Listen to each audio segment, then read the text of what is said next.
Hello, everyone, and welcome to the Good Love Podcast, a Good Love project production with your friendly neighborhood sex geek and good lover, Katrina Boots Rainsong.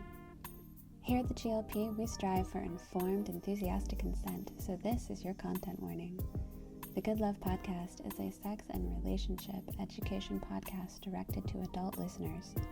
We offer playful, powerful, and positive education on sexuality, pleasure, kink, sexual health and wellness, and a slew of other grown and sexy topics.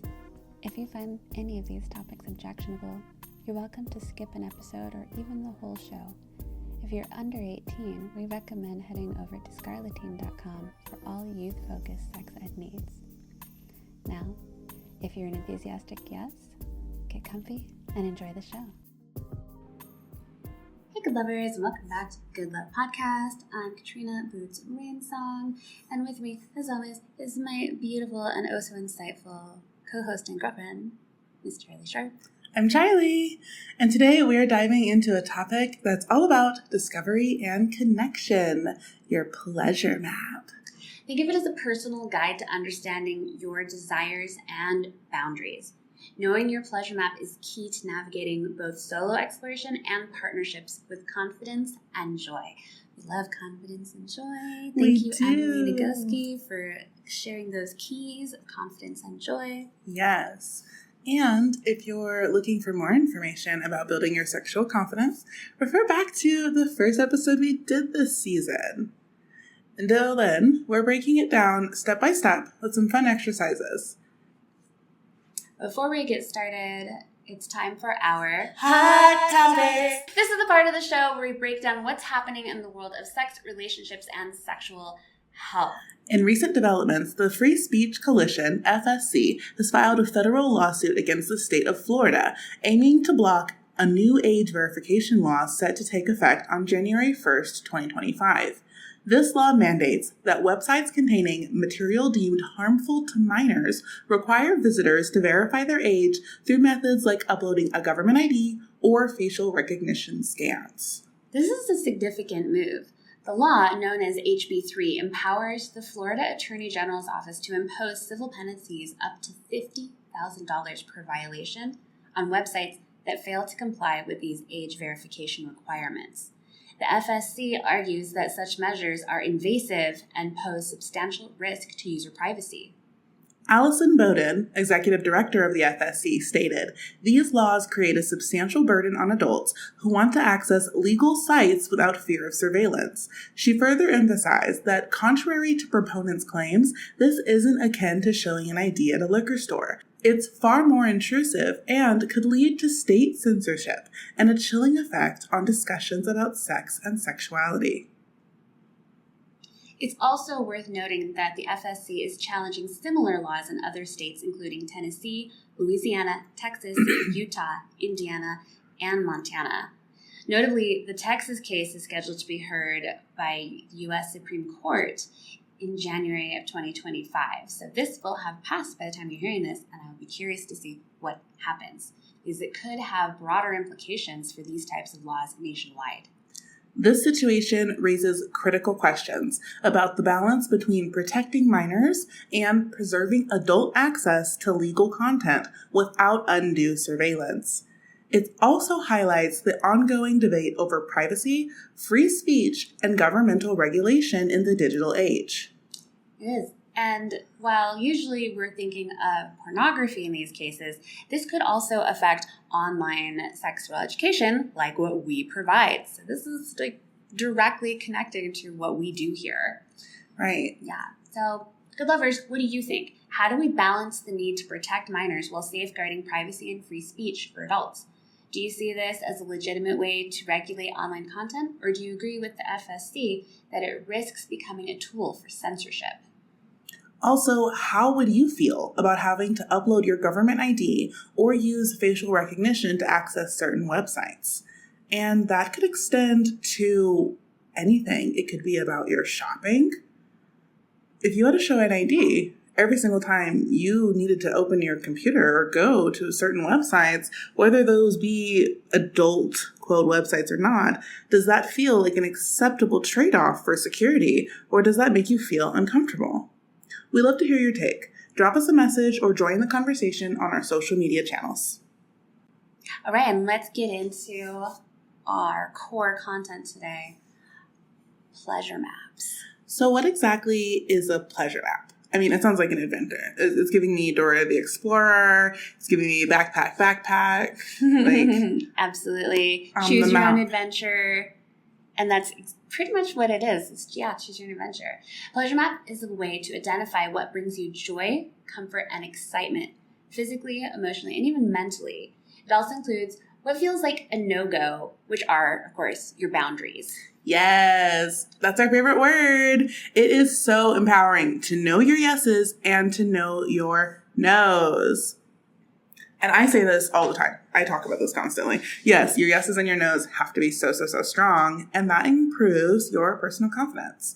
So what are some ways people can start mapping their pleasure? A great place to start is reflection. Ask yourself, what sensations or activities have brought me joy in the past? And this can include things outside of the bedroom, like certain textures, music, or even movement. I mean, I have had dance-gasms in open dance spaces, or you're doing ecstatic dance or what have you. Noticing how certain tastes and flavors affect me. Scent is a really big one. We talk about that a lot, how scent is a literal portal to memory. Mm-hmm. So I like that you mentioned textures. I know for me, like, for example, terry cloth is one of my favorite textures.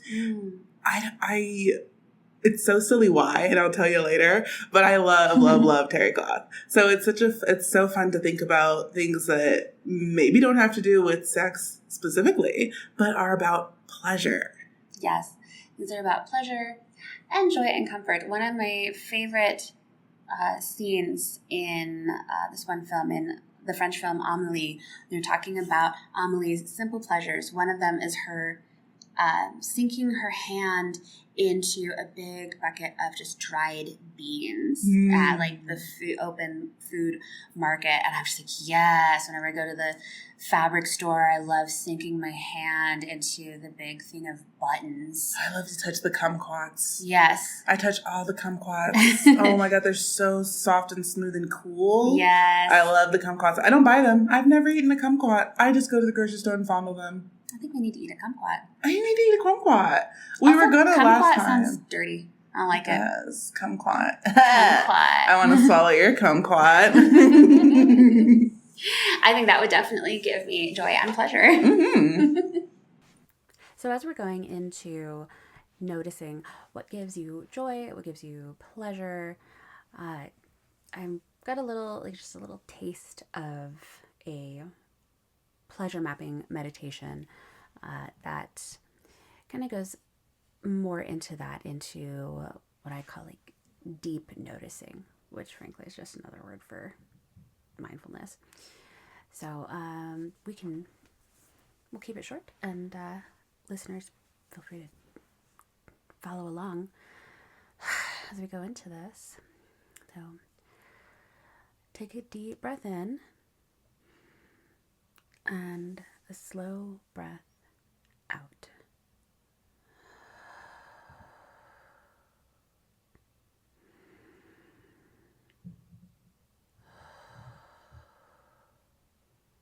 And let's take a moment to settle in. Hopefully you're in a comfortable position, sitting, lying down, whatever feels best for you. If you're listening to this in the car, maybe just listen but don't follow along. Come back and actually try the practice later when you're not driving. As you breathe in, gently bring your awareness to your body. Notice where you're holding any tension. No judgment, no questioning, well, where did that come from? Just notice. And then, again, without judgment, see if you can let it go. Even if it's just a little. Soften your shoulders. unclench your jaw. Allow yourself to be here now. Now bring your attention to your skin. It's the largest organ of the body. How does the air feel against your skin? What about the fabric of your clothing?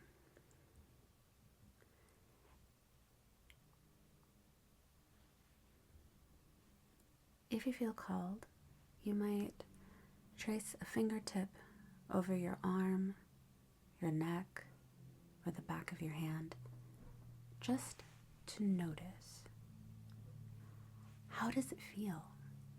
Silky, tingly, warm? Simply observe with curiosity. Now let's take this exploration a little deeper. Slowly shift your focus to different parts of your body, one at a time. Your lips, your fingertips, the arch of your foot, the curve of your back. No need to rush. Just notice.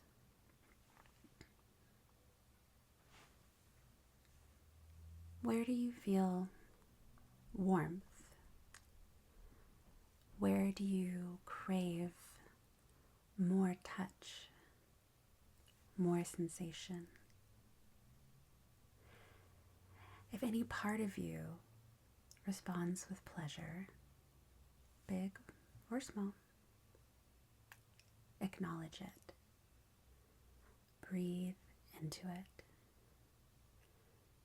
Let it be valid, worthy, and enough. Take in one last deep breath and out. When you're ready, gently bring your awareness back to the present. Wiggle your fingers, your toes. Carry this sense of awareness and kindness with you as you move through your day.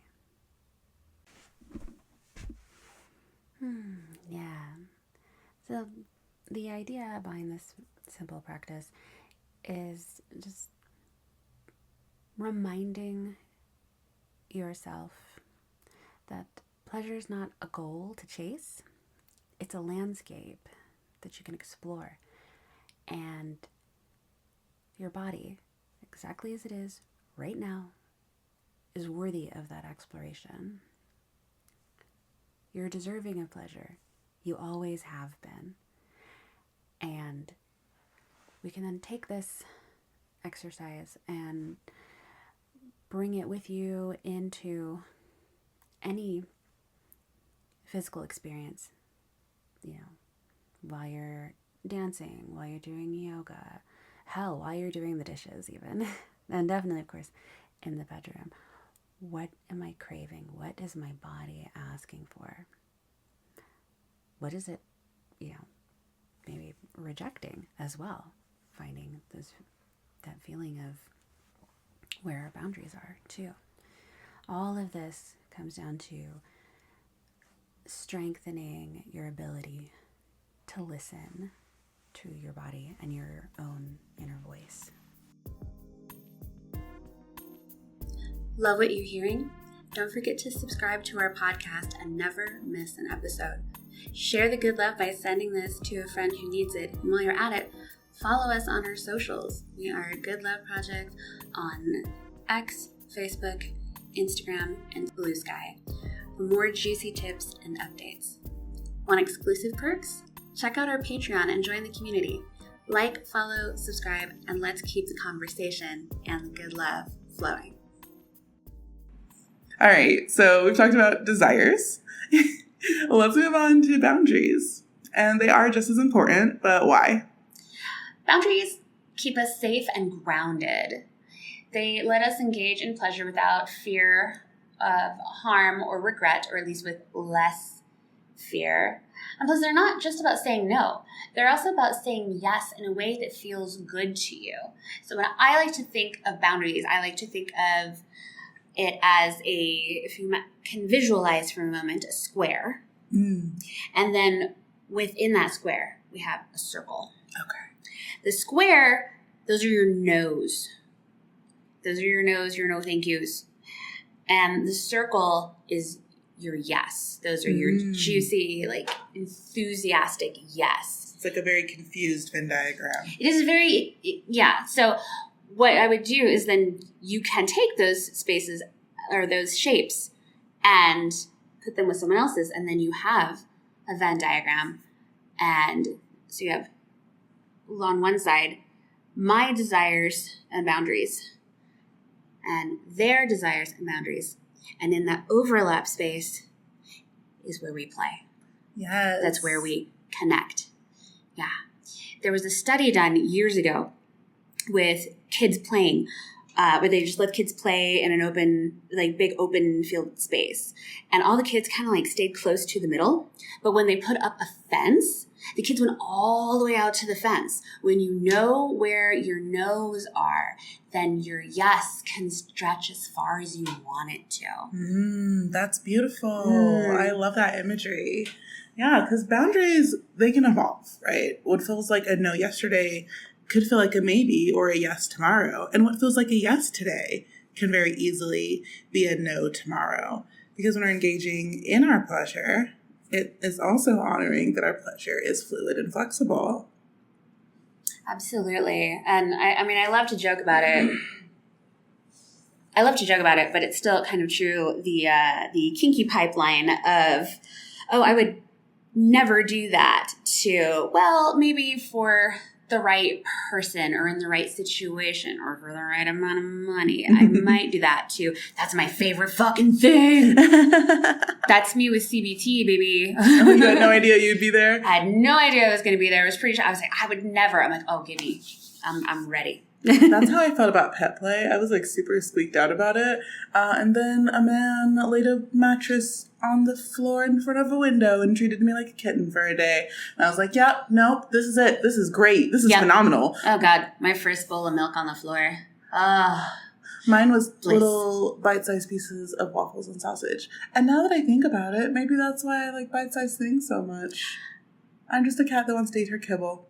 Anyway. Is it the kink or is it the tism? Is it the kink or is it the tism? That would be a fun game. That would be a fun game. The answer is always yes. Yes. The answer is generally yes and. Yes and. We love a yes and.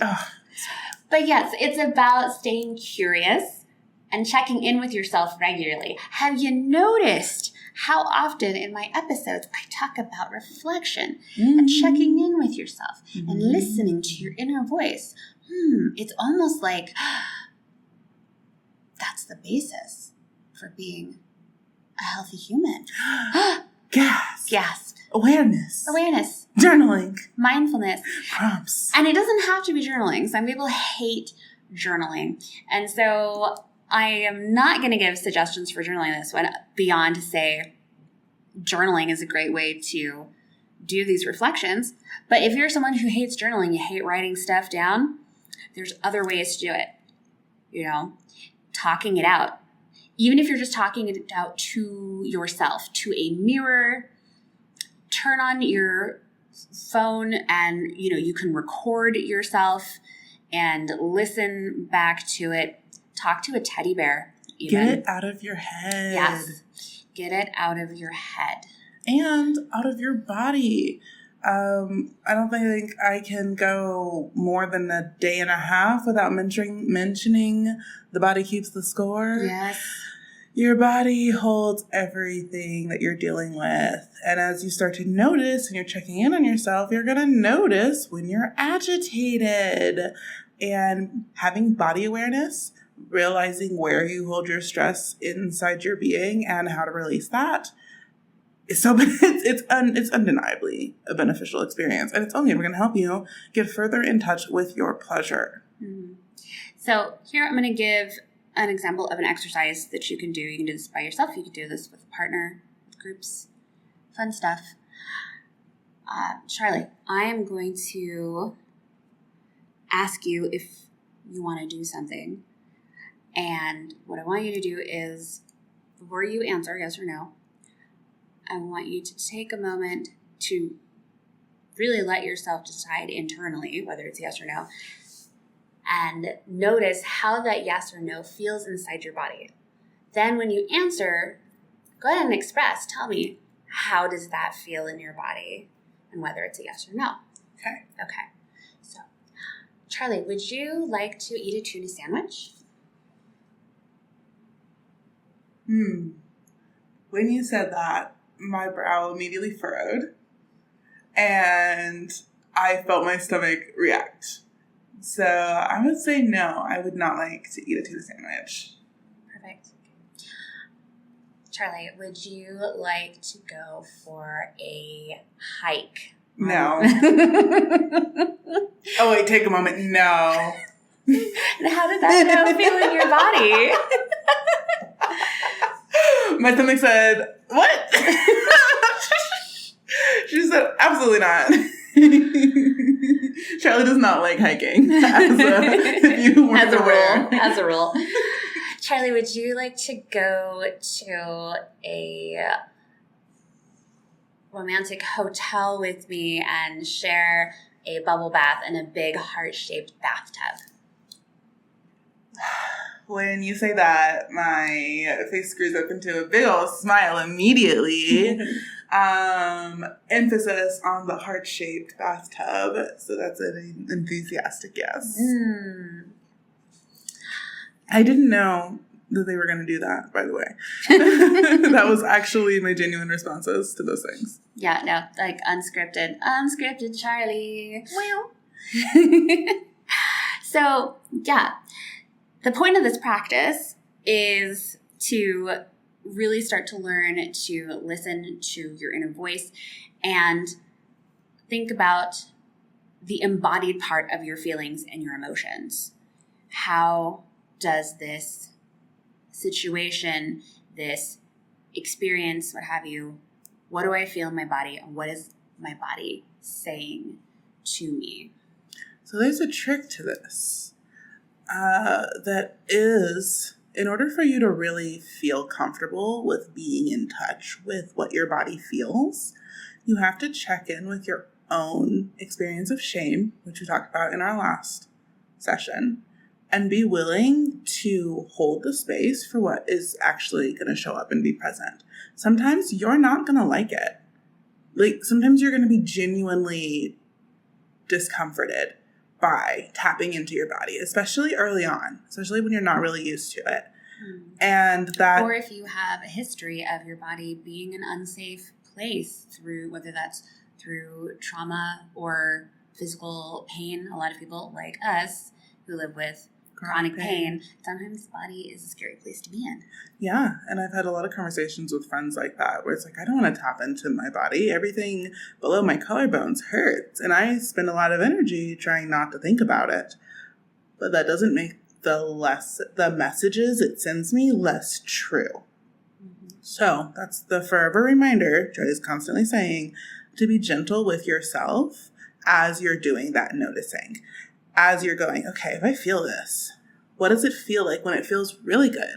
What does it feel like when it pisses me off? What does it feel like when it brings me shame? What does it feel like when it brings me pleasure and subsequently shame? What does that experience feel like? It gets more complicated the further into it you explore, but then you're left with this cream that rises to the top that is all of the things that fill you with pleasure and joy and experience and things that make you come back wanting more. Yes.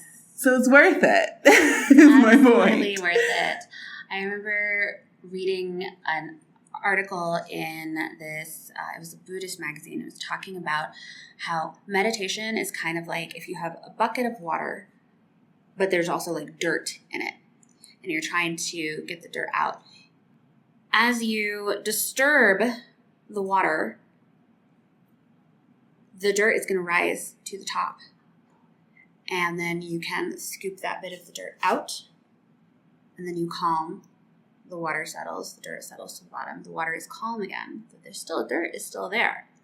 And so we continue shifting, stirring, churning the water, letting the dirt come to the surface and clearing it away.